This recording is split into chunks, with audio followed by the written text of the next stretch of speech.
бинандагони гиромӣ, барномаи иттилоотии ахборро аз телевизиони Тоҷикистон бо шарҳи хабару гузоришҳо манзури шумо менамоем. дар студия бо шумо ёр муҳаммад самадов ва Наргиз Шарифзода.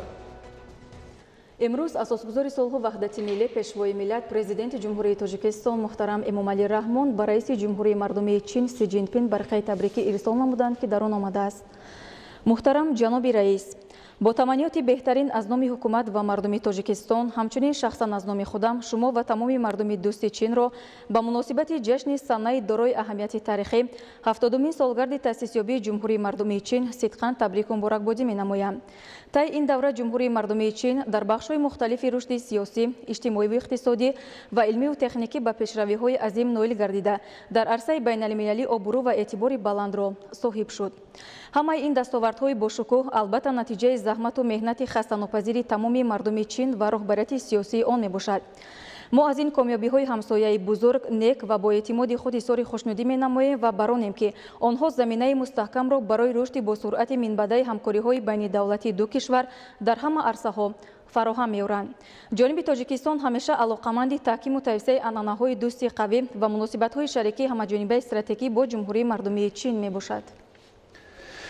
дар ҷаласаи якуми иҷлосияи шашуми маҷлиси намояндагони маҷлиси олии ҷумҳурии Тоҷикистон даъвати панҷум, ки имрӯз таҳти раёсати раиси маҷлиси намояндагон Шукурҷон Зуҳуров баргузор гардид, созишномаи сармоягузорӣ байни ҳукумати ҷумҳурии Тоҷикистон ва ҷамъияти саҳомии пӯшидаи Тоҷик Семент оид ба сохтмон ва ба истифода додани корхонаҳои истеҳсоли семент, масъулияти сохтмонию бетонӣ ва халта ба тасвиб расонида шуд. вакилони мардумӣ ҳамчунин дар иҷлосия созишномаи сармоягузорӣ байни ҳукумати ҷумҳурии Тоҷикистон ва ширкати дорои масъулияти маҳдуди каши синию дади майнинг инвестмент лимитеди ҷумҳурии мардумии Чин оид ба коркарди маҷмӯи захираҳои маъдани нуқраи кони якҷилваи ноҳияи Мурғоб, лоиҳаи қонуни ҷумҳурии Тоҷикистон оид ба ворид намудани илова ба қонуни ҷумҳурии Тоҷикистон дар бораи буҷети давлатии ҷумҳурии Тоҷикистон барои соли 2019, созишномаи грантӣ байни ҷумҳурии Тоҷикистон, корхонаи таъминоти об ва канализатсияи шаҳри Хоруғи, корхонаи воҳиди давлатии хоҷагии манзилию коммунӣ ва бонки аврупои таҷдид ва рушд оид ба лоиҳаи таъминоти оби Тоҷикистон ду Хоруғ, вилояти мухтори Кӯҳистони Бадахшон ва ворид намудани тағйирот ба созишномаи ибтидоӣ оид ба маблағгузорӣ ва нишондиҳандаҳои таҷдиди назаргаштаи мониторинги натиҷабахшӣ мавриди баррасии ҳамаҷониба қарор дода, созишномаҳои мазкурро ба тасвиб расонида, аз рӯи лоиҳаҳои қонунҳои зикргардида қарорҳои дахлдор қабул карда шуд. барномаи ахборро идома медиҳем. ба муносибати рӯзи даъватшаванда бо ташаббуси мақомоти иҷроияи ҳокимияти давлатии шаҳри Душанбе дар толори филармонияи давлатии Тоҷикистон ба номи Акашариф Ҷураев чорабини фарҳангӣ доир карда шуд. дар ин рӯз наздики 180 ҷавони синни даъватӣ ихтиёран барои адои қарзи фарзандӣ дар назди модар ватан ҳозир шуданд.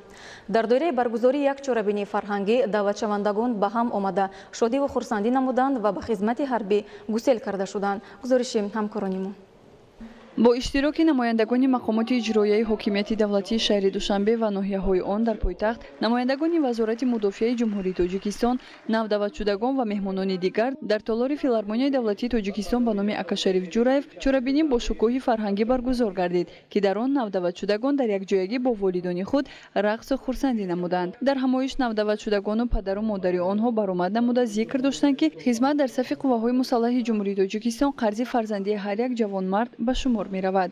аз ин рӯ бояд ҷавонон бо дарки баланди масъулияти ватандориву меҳанпарастӣ ба сафи қувваҳои мусаллаҳи ҷумҳурии Тоҷикистон дохил шуда барои ҳимояи марзу бум адои хизмат намоянд.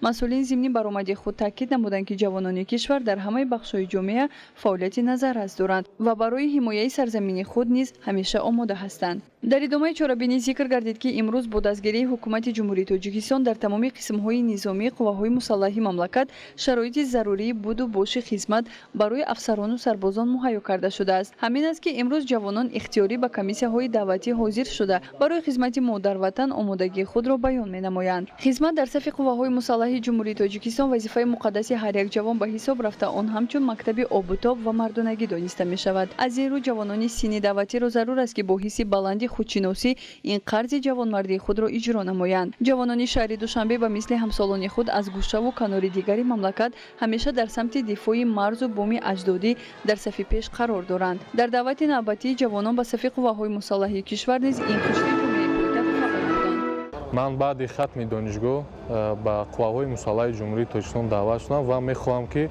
مردانه با قواهای مسلح جمهوری تاجیکستان خدمت کنم. در ادامه چرابینی با جوانانی که در مکتب متحده تکنیکی جمهوری تشکیلات جمعیتی مددگاری مدافع جمهوری تاجیکستان تحصیل نموده بودند، حجت حقوق اداره‌کنی واسطه نقلیات سپرده شد. پیشنهاد برنامه فرهنگی از قسمت‌های دیگری چرابینی روزی دعوت شونده بود که نودعوت شدگان که اکثرا اختیاراً به کمیساریات‌های حربی حاضر شده بودند، با خرسندی رقص نمودند. از چهره صمیمی و خرسندی جوانان عیان بود که با درک بلند خودشناسی و میهن‌پرستی به کمیساریات حربی حاضر شدند تا که برای حمایت مردم و مادر وطن سربلندانه خدمت نمایند. همین طریق چرابینی فرهنگی بخشیده به روزی دعوت شونده در تالار فیلارمونیای دولتی تاجیکستان به نام اکاشریف جوراєв با اشتراک ساختارهای داخلداری شهری و ناحیوی خیلی خاطرمان گذشت که در حیات نودعوت شدگان صحیفه نو و جالبی را باز نمود، زیرا امروز آنها همچون سربازی دلیر و شجاع وطن برای حمایت مرز و بوم اجدادی کمری همت بستند که این رسالت برای جوانمردان هم قرض و هم شرف است. خدمت در صف قواهای مسلح جمهوری تاجیکستان برای جوانان ولایت مختار کوهستان بدخشان نیز چون دیگر جوانان خوش‌طالع دوران صاحب استقلالی تاجیکستان افتخار و سرفرازی میباشد. زیاد شدن صف جوانان که اختیاراً برای ادای قرض فرزندی به خدمت مادر وطن حاضر میشوند نشانه هویت بلند ملی و وطن دوستی جوانان، همچنین بهتر گردیدن شرایط خدمت در قسم‌های نظامی مملکت میباشد. گزارش خبرنگارانمان.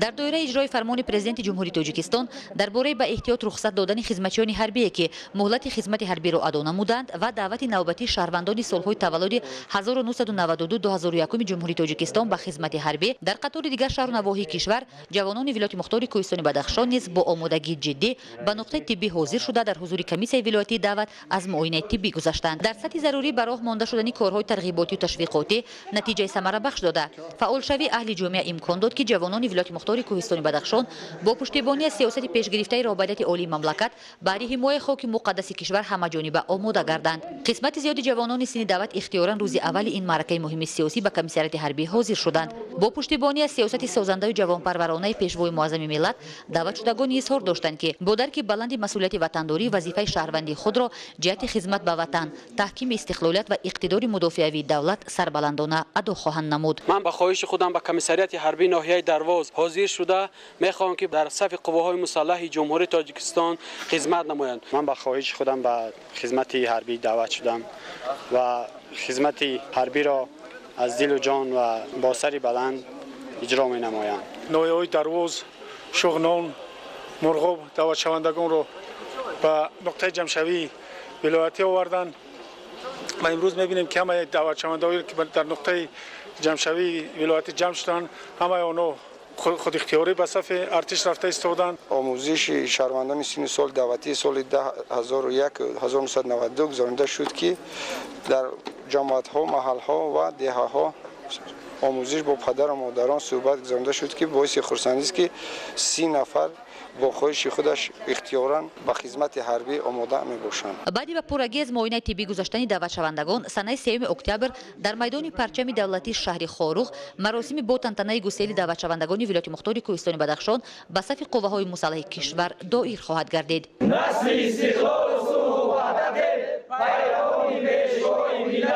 حمایت نعمت‌های مقدس چون آزادی و استقلالیت و منفعت‌های ملی و دولتی وظیفه هر فردی با ننگ و ناموس، وطن دوست و وطنپرور و خودشناس و خودآگاه بوده. امید و باوری است که من بعد نیز جوان پسران بهاری ولایت مختار کوهستان بدخشان خدمت در صف قواهای مسلح کشور را چون نشانه عالی شرفمندی و مکتب متانت و مردانگی به جا می‌آورند. خدمت در صف قواهای مسلح جمهوری تاجیکستان برای جوانان مملکت قرض شهروندی به حساب می رود.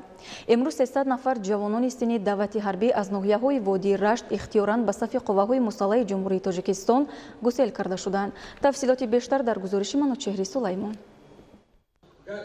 خدمت در صف قواهای مسلح جمهوری تاجیکستان برای جوانان سن دعوت حتمی است و همچون قرض شهروندی به حساب می رود. ساکن ناحیه رشت عمرعلی دولتوف با درک این معنی و اجرای قرض شهروندی یعنی خدمت در صف قواهای مسلح جمهوری تاجیکستان در روز اول دعوت اختیاراً به کمیساریات حربی حاضر گردید. عمرعلی نزد خود مقصد گذاشته است که بعد خدمت در صف قواهای مسلح مملکت به دانشگاه داخل شود. ما جوانان در میان کمر ننگ داریم و در سر تاج ناموس. این ننگ و ناموس هر دو یک جا شده.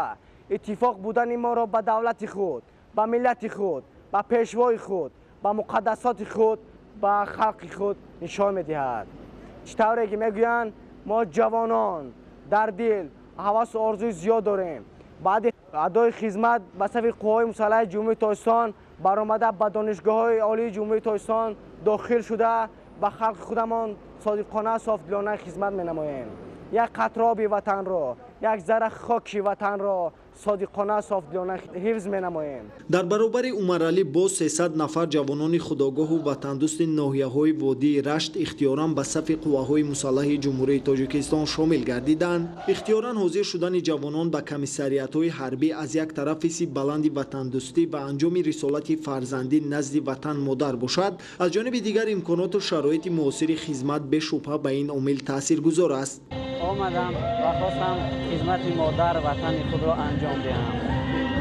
و اکنون ما سربازان نیرومند و جسور و دلیر وطن با یک جهان وطن دوستی و صداقت به اندازه می‌خواهیم در صف قواهای مسلح استوار باشیم و خدمت مادر وطن خود را انجام دهیم. توجه و دستگیری‌های پیوسته و غمخوری‌های دائمی پیشوای ملت در دوران صاحب استقلالی مملکت امکان فراهم آورد که در جزء تام‌های مملکت شرایط خدمت بهتر گردید. بخشیده به روز دعوتشوندگان با اشتراک مسئولان مقامات اجرایی حاکمیت دولتی ناحیه‌های رشت، نورآباد، تاجیک‌آباد، لخش و سنگوار کمیساریات‌های حربی و والدین نودعوتشوندگان چاره‌بینی تنتنوی برگزار گردید. مسئولین ابراز داشتند که دوام چند سال اخیر معرکه دعوت شدگان به صف قواهای مسلح شکوه تازه را کسب نموده جوانان همیشه در حفظ مرز و بوم وطن آماده‌اند. منوچهر سلیمان، اهل‌دین کریم، فیروز موسی، اخبار.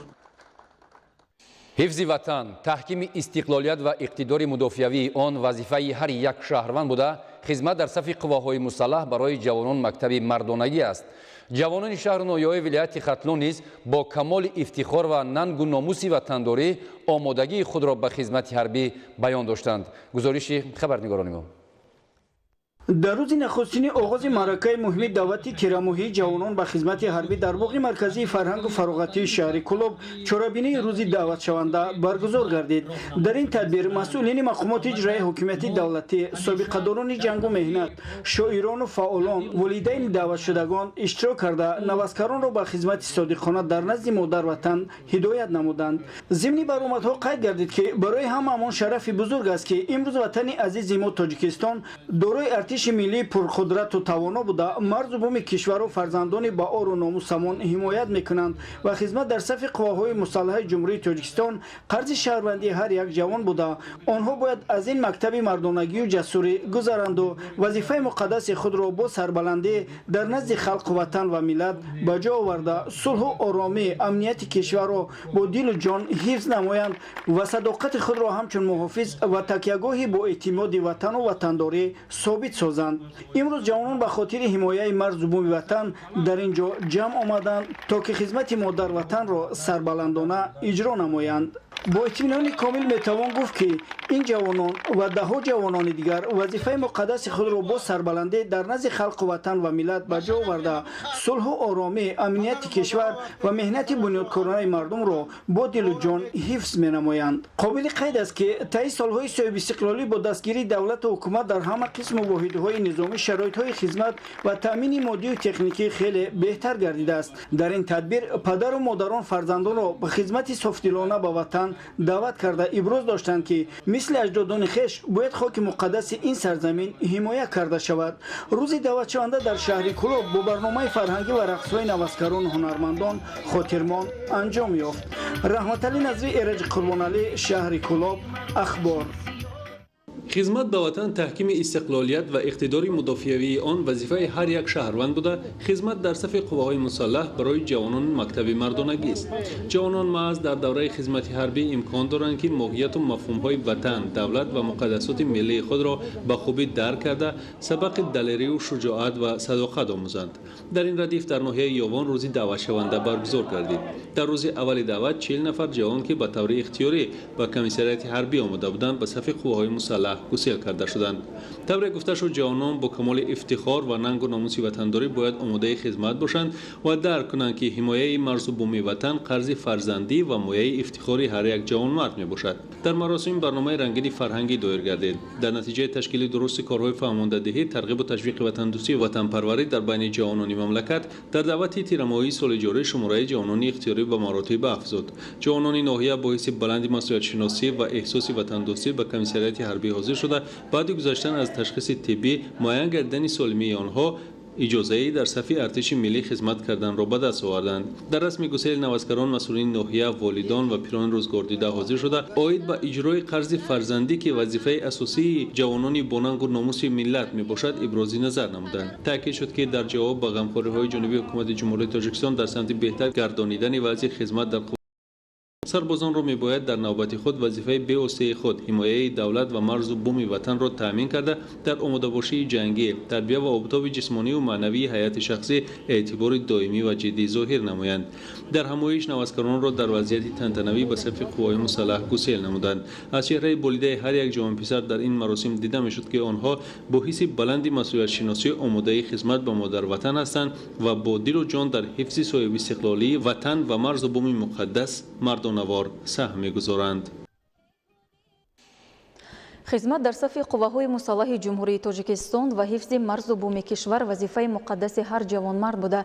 در شهر و نویه‌های ولایت سوخ جوان پسران با امر دل قرض شهروندی خود را در نزد مادر وطن شرفمندانه ادا می‌نمایند. این است که در روزهای اول دعوت حربی در شهر و دهات شهر اسفره جوانان اختیاراً به صف ارتش پیوستند. امروز از حدود جماعت چورکو و واروخ شهر اسفره بار اول در دوران صاحب استقلالی شماره ضروری جوانان سن دعوتی با خواهش خود به کمیسریات حربی حاضر شدند. گزارش محمود احمدزاده و دلشاد یوسفی. در روز اول گسیل به خدمت حربی در همه جماعت دهات شهر اسفره 260 نفر جوانان به صف قوه‌های مسلح جمهوری فرستاده شدند که اجرای 105% نقشه دعوت تیرماهی را تشکیل می‌دهد. همچنین مورد ذکر است که کل این جوانان شیردل اختیاری راه به خدمت حربی گرفتند. به خصوص صف چنین اختیاریان از جماعت‌های دهات واروخ و چارکو در معرکه دعوت تیرماهی زیاد است که این نشان از حس بلند مسئولیت شناسی، وطن دوستی و تربیت خوب والدین و آموزگاران را می‌دهد که فرزندان را در چنین روحیت تربیت نمودند. به اطلاع مسئولین کمیسریات حربی شهر اسفره، جوانانی که اختیاری برای ادای خدمت وطن حاضر شده از کمیسه دعوتی گذشتند از جهت جسمانی، روحی و روانی سالم میباشند. ما 5 نفر همسنفان برادران با خواهش خود به صف قواهای مسلح جمهوری تاجیکستان پیوست شدن می‌خواهیم و امروز باعث افتخار است که در اینجا ما جوانمردان به حمایت وطن آماده هستیم. مراسم گسیل نوازکران نوبت با اقدام مقامات اجرایی حاکمیت دولتی و کمیسریات حربی شهر اسفره خیلی متنتن در خیابان به نام اسماعیل سامانی شهر دایر گردید. در تنتنه‌های گسیل برابر دعوت شوندگان و والدین آنها، رهبریت و مسئولین مقامات اجرایی حاکمیت دولتی، سابقه‌داران جنگ و مهنت، پیران روزگار دیده از همه جماعت و شهرک، نمایندگان تشکیلات و مؤسسه‌ها، افسران و عسکران قسم‌های نظامی حدود شهر اشتراک نمودند. در سخنرانی رهبریت شهر مراجعت و درخواست شخصیت‌های صاحب اعتبار، نمایندگان جوانان، پدر و مادران برابر مبارکبادی نوازکران به آغاز خدمت حربی همچنین ذکر گردید که قوه‌های مسلح توانا و پراقتدار از نشانهای صاحب استقلالی کامل هر مملکت است و خوشبختانه امروز تاجیکستان دارای چنین نیروی توانا میباشد. نوازکران امروزه از آغاز در پیروی با دلاوری و شجاعت پدر و بابایان در حفظ مرز و بوم وطن با حس بلند وطن دوستی خدمت حربی را با شرفانه ادا میکنند. ضمن برآمدها مسئولین و والدین دعوت شوندگان اظهار داشتند که نوازکران امروزه با حس بلند وطن دوستی خدمت حربی را با شرفانه ادا کرده خرج وجدانی و فرزندی خود را نشان میدهند.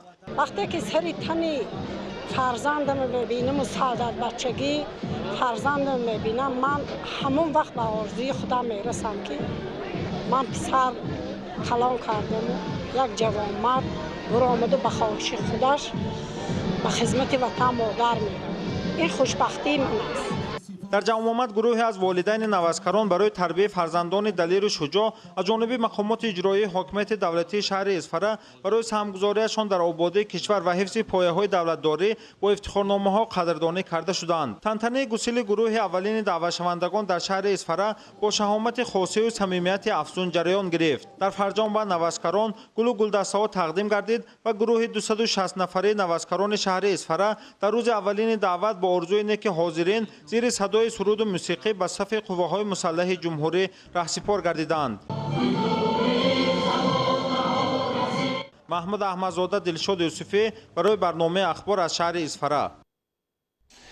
ادامه برنامه اخبار در شهر دوشنبه با مقصد پیشگیری از افزایش سطح جنایت و جنایتکاری بین جوانان و نابالغان با کارمندان مقامات حفظ حقوق شهر دوشنبه با فعالان و آموزگاران، امام خطیبان و پدر و مادران در ناحیه سینا ملاقات نمودند. تفصیلات بیشتر در گزارش همکارانمان. در ملاقات نخست دایر به مسئله مبارزه علیه تهدید و خطرهای جهان معاصر، تقویت بخشیدن کارهای فهماندهی جهت حفظ ارزش‌های ملی، تاریخی و فرهنگی و خودشناسی و خودآگاهی معین و رفع سبب و شرایط‌های به صادرشوی کردارهای ضد حقوقی جوانان از جمله نابالغان و خوانندگان مؤسسه‌های تعلیمی مساعدت کننده، پیشگیری نمودن از مناقشه و اوباشی‌های گروهی، مبارزه دسته‌جمعانه ضد جنایت‌های اخلاقی و بیماری‌های سیرایی از این راه با وجود آینده ابراز اندیشه نمودند. گفته شد که تنها ماه سپتامبر سال روان در ناحیه سینای پایتخت 3 مناقشه بین جوانان به قید گرفته شده است. از این رو والدان را ضرورت است که عاید تعلیم و تربیت فرزندان خود به اعتنایی ظاهر نسازند. همچنین مبارزه دسته‌جمعانه اهل جامعه عاید پیشگیری بیماری نارسایی مسئولیت آدم و پیشگیری این بیماری ننگین یکی از هدف‌های ملاقات به شمار می‌رفت. قید گردید که جوانان و نابالغان باید از شرایط موجوده استفاده و برای پیشرفت تمام ساحه‌های افضلیتناک کشور سهمگذار باشند، زیرا پایداری ملت از جوانان دانشمند و آینده ساز وابستگی دارد. فراگیری مالیوی و مسئله‌های مربوط به آن امروز از هر وقت دیگر مهمیت خود را در جامعه پیدا نموده است. با این مقصد در نظر است که در جمهوری تاجیکستان استراتژی ملی عاید به دسترسی یا خود فراگیری مالیوی تهیه کرده شود. گزارش همکارانمان. امروز در شهر دوشنبه جهت آغازبخشی به رفت تهیه استراتژی ملی عاید به دسترسی مالیوی همایش برگزار گردید. در کل جلسه نمایندگان سازمان و تشکیلات‌های بین‌المللی و کارمندان وزارت و اداره‌های وکالتدار جمهوری تاجیکستان شرکت نموده جهت معرفی مفهوم استراتژی مهم، فکر و ملاحظه‌های مشخص را پیشنهاد حاضرین کردند. برای اجرای سپارش‌های پیشوای ملت رهبریت عالی مملکت محترم پرزیدنت کشور عاید به وسعت دادن حساب برآوردنی‌های غیر نقدی، گزارش به اقتصادیات رقمی، баланд бардоштани савияи дониши молиявии аҳолӣ махсусан савияи дониши пешниҳодкунандагони хизматрасониҳои молиявӣ яъне мутахассисони соҳаи бонкдорӣ ва рушди соҳибкории хурду миёна такон додани бахши хусусӣ. Дар ин раванд Бонки Миллии Тоҷикистон дар ҳамкорӣ бо гурӯҳи Бонки ҷаҳонӣ зарур шумориданд ки стратегияи фарогирии молиявиро яъне таҳия созанд дар ҷумҳурии Тоҷикистон. در زمان جهانی‌شوی ثمره به دست آمده کشورهای پیشرفته جهان در سمت مالیه و اقتصاد نشان می‌دهد که برای نائل گشتن به این استراتژی تنها فعالیت دسته‌جمعانه باعث شده می‌تواند. با این مقصد شرکت کنندگان بهر به دست آوردن دستاورد بی‌نظیر در ساحه اقتصاد و مالیه از تجربه یکدیگر استفاده نمودند، فکر و ملاحظه‌های سودمند را بیان داشتند. در صورت عملی گشتن این استراتژی امکان به دست می‌آید که جهت بلند برداشتن سطح زندگی مردم، بهتر گردن سطح خدمترسانی بانکی، زیاد گشتن پس‌اندازها و بلند برداشتن معرفت مالیوی اهالی قدم‌های استوار گذاشته شده در رشد با نظام ساحه اقتصاد و مالیه تاجیکستان صاحب استقلال دستاورد بی‌نظیر روی کار خواهد آمد. نورعلی صفامی‌دین، علیدین کریم برای برنامه اخبار. در جمهوری قزاقستان مسابقه مهارت کارمندان شبکه‌های برقی کشورهای اعضای اتحاد دولت‌های مستقل دایر گردید. دسته خدمترسانی جمعیت سهامی کشاده شبکه‌های برقی شهر دوشنبه که جمهوری تاجیکستان را در این مسابقه معرفی می‌کرد، سزاوار مقام افتخاری گردید. چند پیش در شهر قزل‌ارده جمهوری قزاقستان مسابقه مهارت کسبی بین دسته‌های خدمت‌رسانی شبکه‌های تقسیماتی 0.4 کیلووات برگزار گردید. در مسابقه مذکور دسته‌های کشورهای اعضای اتحاد دولت‌های مستقل اشتراک داشتند. مسابقه مذکور 4 روز از 20 تا 24 سپتامبر سال روان ادامه کرد. در این مسابقه تاجیکستان را دسته خدمت‌رسانی جمعیت سهامی گشوده شبکه‌های برقی شهر دوشنبه نمایندگی می‌کرد. مسابقه در 7 مرحله گذرانده شده. نمایندگان جمهوری تاجیکستان از مرحله یکم که سنجش دانش از قاعده‌های تکنیک بی‌خطری و بی‌خطری سوختار بود جای یکم را اشغال نمودند. پس از نتیجه گیری هیئت کمیسیه در عموم دسته خدمت‌رسانی جمعیت سهامی گشوده شبکه‌های برقی شهر دوشنبه بین دسته‌های اشتراکچی جای سوم را اشغال نمودند. پیوسته گذراندن چنین آزمون‌ها بین کارمندان ساحه برق باعث باز هم تکمیل یافتن دانش و مهارت آنها می‌گردد. در مرحله اول که در جمهوری تاجیکستان این آزمون‌ها بین منطقه برگزار گردید، جمعیت سهامی گشوده شبکه‌های برقی شهر دوشنبه جای نمایان را اشغال نمود. هدف اساسی برگزاری چنین چاره‌بینی‌ها بلند برداشتن سویه دانش کارمندان و مهارت کسبی آنها میباشد و نمایندگان تاجیکستان توانستند در این مسابقه تاجیکستان را به طور شایسته معرفی نمایند. پس از اشتراک و کسب جای سوم در مسابقه مذکور کارمندان جمعیت سهامی گشوده شبکه‌های برقی شهر دوشنبه برای نشان دادن مهارت بلند کسبی از جانب مسئولین با مکافات پولی هوسمند کرده شدند. سرینو سهراب، اهلدین کریم، اخبار. ادامه اخبار. موافق طلبات معیاری حقوقی بین المللی ساحه авиация گراژدانی هر دولت وظیفه‌دار است که مسافران را هنگام پرواز با خوراک گرم و جوابگو به تمام استانداردهای بین المللی تامین نمایند. در جمهوری تاجیکستان جمعیت سهامی پوشیده است که کیترینگ مسافران طیاره‌ها را با خوراک گرم تامین می‌نماید. شرح بیشتری موضوع در گزارش خبرنگاران ما. جمعیت سهامی پوشیده اسکای کیترینگ جهت اجرای سریوقتی دستور و هدایت‌های رهبریت دولت و حکومت جمهوری تاجیکستان در سال 2019 برای بهتر نمودن خدمت‌رسانی به مسافران و تأمین نمودن داخل هواپیماها با خوراک گرم بنای نو و زمانوی را بنیاد کرده است. بنای مذکور سه آشیانه بوده در آن تمام خدمت‌رسانی موافق قاعده‌های سانیتری انجام داده می‌شود. سمت اساسی فعالیت جمعیت برای تأمین کردن داخل هواپیماها با خوراک گرمی با صفت نگرانیده شده است. در تهخانه بنا زیاده از 10 انبار زمانوی جایگیر بوده. انبارها با تجهیزات و یخدان‌های مخصوص نگهداری محصولات مجهز می‌باشند. هر یک انبار برای نگهداری محصولات جداگانه پیش بینی گردیده. محصولات پیش از وارد کردن به کارگاه از سنجش متخصصان گذشته پس از معین نمودن صفت و مهلت استفاده بری و سرتیفیکات مطابقت قبول کرده می‌شوند. محصولات به جمعیت طریق نقلیات مخصوص وارد کرده می شود. در داخل انبارها یخدان‌های زمانوی و دیگر تجهیزات نگهداری محصولات نصب کرده شده است. همه گونه خوراکی که آماده کرده می شود آن زیر نظارت جدی قرار داشته کارمندان تمام قاعده‌های سانیتری را رعایت می نمایند. شخص بیگانه به داخل انبار و مکان پخت و پز کارمندان وارد شده نمی تواند، چون سمت کارخانه برای تأمین داخل هواپیماها با خوراک نگرانیده شده است. محصولات برای آماده نمودن طعام و دیگر خورش‌ها در شرایط بی‌خطر نگاه داشته می‌شوند. مثلا در یخدان‌ها طعام پخته شده در شرایط معتدل نگهداری شده اسباب و انجام خوراک‌پزی بعد استفاده با تجهیزات معاصر تمیز کرده می‌شوند. تمام تجهیزات آشخانه انبارهای نگهداری محصولات از خارج کشور وارد کرده شده با استانداردهای جهانی جوابگو می‌باشند. امروز در جمعیت سهامی پوشیده اسکای کیترینگ در سمت تأمینات داخل هواپیماها با خوراک گرم از جهت سانیتری جوابگو یگان مشکلات وجود ندارد. در داخل بنا و اطراف آن کامراهای نظارتی نصب شده بنا با سیستم معاصر آگاه کننده از سوختار و در برآمد مخصوص تأمین است. متاسفانه امروز شرکت‌های هواپیمایی خارجی که با جمعیت سهامی پوشیده اسکای کیترینگ همکاری داشتند و از خارج کشور به تاجیکستان پرواز انجام می‌دادند همکاری را قطع نموده هواپیماهایشان را با یک نوع خوراک کشور خود برای هر دو سمت سمت خریداری شده تامین می‌نمایند. موافق طلبات‌های معیاری و حقوقی اویاسیای گراجدانی پرواز از 3 ساعت زیاد طلب می‌کند که مسافران با خوراک گرم و تازه تامین کرده شوند.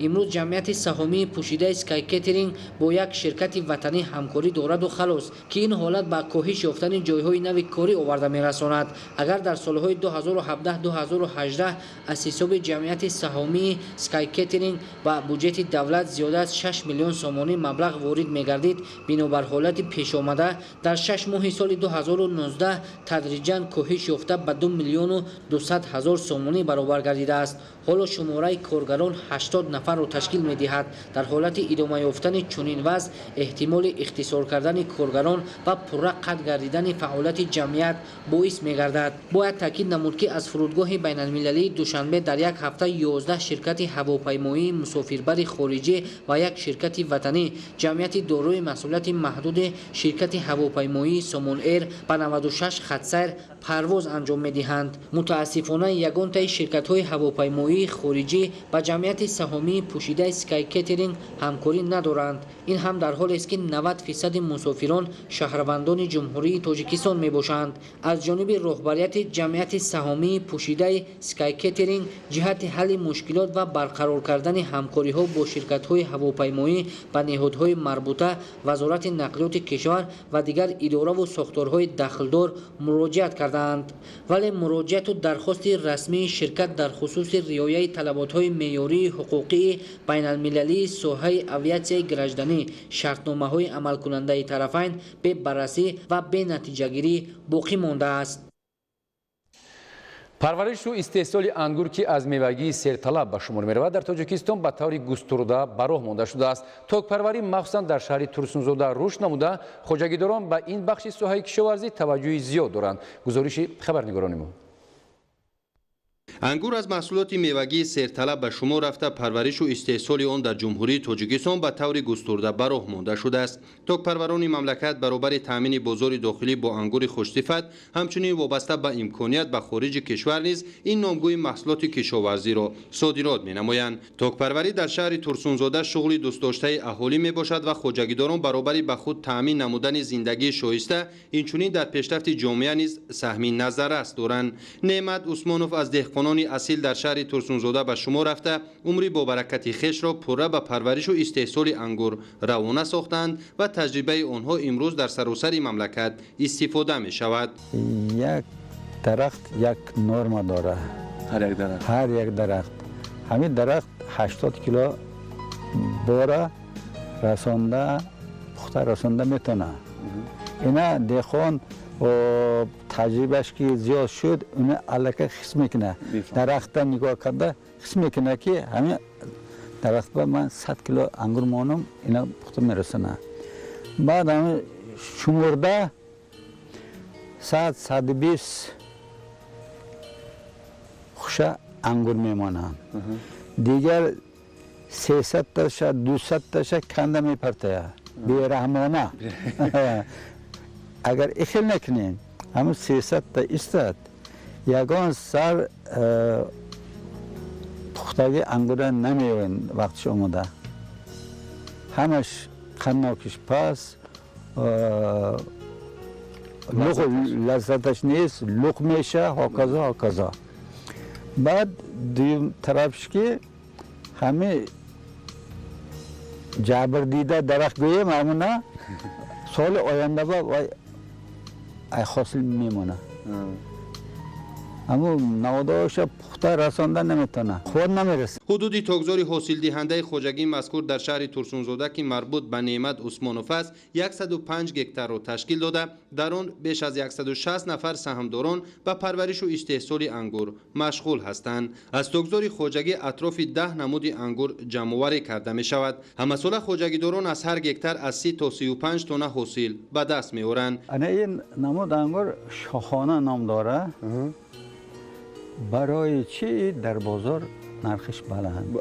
برای چی من اینا 10 کیلومتر 15 کیلومتر نکردم اینا؟ چراش این یک خوشه انگور 50% دانه کلان میشن، 50% دانه میده میشن.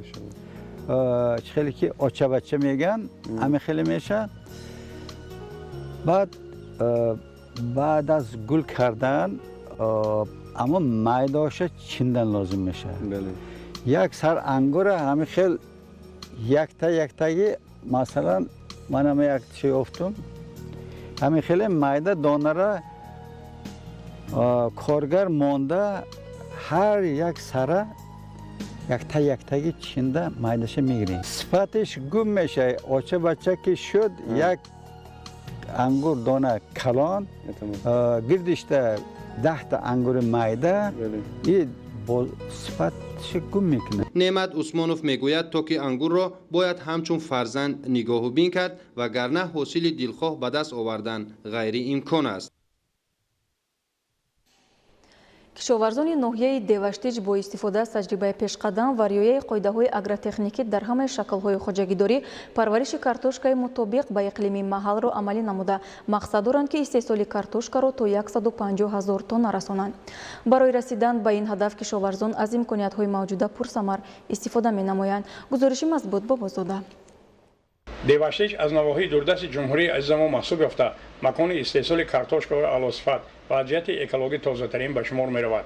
кишту истеҳсоли картошка асосан дар қисми ҷанубии ноҳия дар мазраъаҳои обии кооперативҳои истеҳсолии тиҷоратӣ ва хоҷагиҳои деҳқонии инфиродии оилавии ҷамоатҳои деҳоти ваҳдат ба номи исмоили сомонӣ, росроҳуд ва далёни боло роҳандозӣ карда мешавад.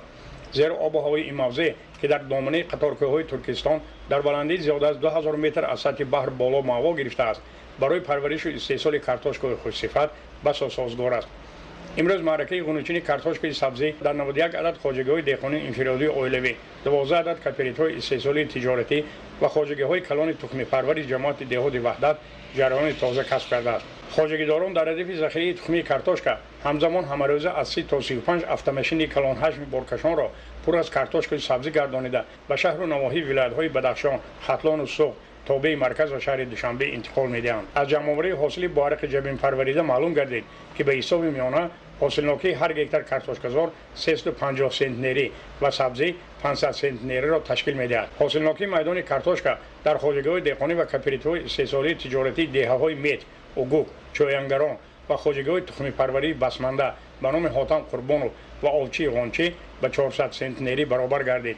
ҳамарӯза аз ҷамоати деҳоти ваҳдат аввал хусус аз минтақаи Калининобод зиёда аз 50-60 камаз ба бозорҳои манотиқи кишвар дастрас менамоянд. ҳосилнокии аз ҳама баландтарин аз ҳар гектар майдон гирифтани 500 сентнери картошкаро саҳмдорони хоҷагии деҳқонии оилавии ҳоҷи Абдуҳамид амалӣ кардани ҳастанд. заминҳои мо лалмӣ буд. мо аз масофаи тахминан 8 километр чоҳи амудӣ кофта омада заминҳои худомонро обӣ кардем ва мана шукр ки мана дидӣ сотон боғ ташкил кардем.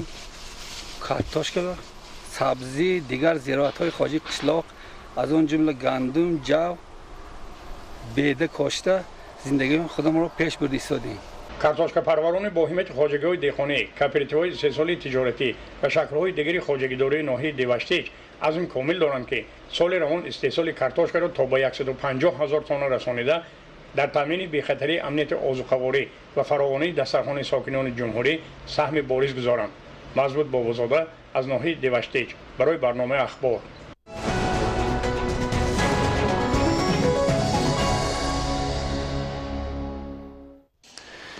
китоб арзишмандтарин падидаи фарҳангӣ, пояи тамаддуни ҷаҳони мутамаддин, манбаи асосии илму дониш, сарчашмаи дарёи ақл ва калиди дари ганҷи сухан мебошад. бунёд гардидани бинои боҳашамати китобхонаи миллии Тоҷикистон дар пойтахти мамлакат шаҳри Душанбе бо тамоми шароити зарурӣ яке аз дастовардҳои бузурги соҳиби истиқлолии ватан ба ҳисоб меравад, ки барои омӯзиш ва ташаккули зеҳнии сокинон бунёд гардидааст. гузориши Хуршедаи Наҷмиддин. китоб барои пойдорӣ ва баланд нигоҳ доштани маънавиёти ҷомеа ва инсон аҳамияти бузург дорад ва барои расидан ба қуллаи муваффақияту пешравиҳо манбаи асосӣ ба ҳисоб мераванд. китоб сарчашмаи илму хират, хазинаи маърифат ва раҳнамои ҳамешагии ҳар як инсон мебошад. ҳоло дар китобхонаи миллии тоҷикистон дар пойтахти мамлакат шаҳри душанбе 6 миллион китобҳои гуногун ҷамъ оварда шуданд ки хонанда метавонад дилхоҳ китоби худро дастрас намуда мутолиа намояд. ёдовар мешавем ки ба ифтихори ҷашни 30-солагии истиқлолияти ҷумҳурии тоҷикистон таҳти сарпарастии президенти ҷумҳурии тоҷикистон дар тоҷикистон соли 2019 озмуни ҷумҳуриявии фуруғи субҳи доноӣ баргузор мегардад ки дар он ҳар як нафари китобдӯсту китобхон новобаста аз сину сол ва ҷинс ҷои кору таҳсил иштирок намоянд. ташкил намудани чунин озмунҳои ҷумҳуриявӣ барои мо ҷавонон хеле хуб аст, зеро ҳастанд шахсони соҳиби истеъдод аз қатори моён ки метавонанд маҳз тавассути чунин озмунҳо истеъдоди хешро баён кунанд ва ман низ маҳз бо ҳамин мақсад рӯй ба ин озмун овардам ва мехоҳам ки то чӣ андоза соҳиби истеъдод будани худро санҷам ва кӯшиш мекунам ки албатта дар ин озмун ғолиб шавам. ин озмун ҳадафҳои олии бардоштани завқи китобхонӣ, тақвияти ҳофизаи фарҳангӣ, дарёфти чеҳраҳои нави суханвару сухандон, арҷ гузоштан ба арзишҳои миллию фарҳангӣ, инкишофи қобилияти эҷодӣ, таҳкими эҳсоси худогоҳиву худшиносӣ, бой гардонидани захираи луғавӣ, тақвияти ҷаҳони маънавӣ ва фаъолгардонии доираи забондониро фаро мегирад ва ҳар як тоҷику тоҷикистониро ба китобхониву дӯстдории китоб будан ҳидоят менамояд. бештар гардидани таваҷҷӯҳи наврасон ва ҷавонон алахусус ба китоб ва китобхонаи миллии тоҷикистон баъди амри пешвои миллат эмомалӣ раҳмон оиди эълон кардани озмуни фуруғи субҳи доноии ҷумҳуриявӣ дар назди китобхонаи миллии тоҷикистон котиботи масъул оиди гузарондан ва толори фуруғи субҳи доноӣ дар назди китобхонаи миллӣ ташкил шуда ва дар гуфтан зарур аст ки дар толор оиди 4 номинатсияи ин озмун китобҳо ҷамъоварӣ шуда ва пешкаши хонандагон гардидааст ва дар китобхонаи миллӣ аллакай зиёда аз 400-500 китоб ба шакли электронӣ гардонида шудааст ки мо метавонем ба онҳо ба хонандагон оиди дилхоҳ адабиётҳои дархоҳшуда пешниҳод кунем. озмун аз 4 давр иборат буда дар он хонандагону донишҷӯёни ҳамаи зинаҳои таҳсилот, инчунин магистрҳо, аспирантҳо, докторантҳо ва шаҳрвандони мамлакат метавонанд иштирок намоянд. шароити хизматрасонӣ дар китобхонаи миллии тоҷикистон ба меъёрҳои байналмилалии китобдорӣ ҷавобгӯ буда он ба шабакаи интернетӣ пайваст мебошад. таъкид кардан ба маврид аст ки китобхонаи миллии тоҷикистон дорои китобхонаи электронӣ ва толори хониши электронӣ бо теъдоди 319 000 китобҳои гуногун пайваст мебошад ки хонанда метавонад дар дилхоҳ макон ҷустуҷӯ намуда маводи заруриро дастрас намояд. ман дар ин ҷо аз шабакаи умумиҷаҳонии интернет ба ҷустуҷӯи маълумотҳои иловагӣ дар мавзӯи асосҳои ҷавобгарии ҷиноятӣ машғул ҳастам ва ман айни ҳол ин маълумотро аз мақолаҳои олимони машҳури ҷаҳон ки ба масъалаҳои ҳуқуқӣ сарукор доранд, онҳо дар ин шабакаҳои интернетӣ пахш намуданд ва айни ҳол ман онро дастрас намудам ва мавриди мутолиаи худ қарор додам. озмуни фуруғи субҳи доноӣ то моҳи декабри соли 2019 идома меёбад. маблағи умумӣ барои мукофоту ҳавасмандгардонӣ дар ин озмун 310 000 сомониро ташкил медиҳад. хуршедаи наҷмиддин, умеди ёрзода, саъди абдурахмон, душанбе ахбор. идомаи ахбор. дар доираи сафари корӣ ба ноҳияи Файзобод дар таърихи 20 сентябри соли 2019 асосгузори Солҳу ваҳдати миллӣ, пешвои миллат, президенти ҷумҳурии Тоҷикистон муҳтарам Эмомалӣ Раҳмон ба ду оилае ки фарзандони маъюб доранд манзили истиқоматӣ тақдим намуданд. имрӯз ин нафарон ба хонаҳои нав омаданд ва ба онҳо иловатан тӯҳфаҳои пешвои миллат супорида шуд.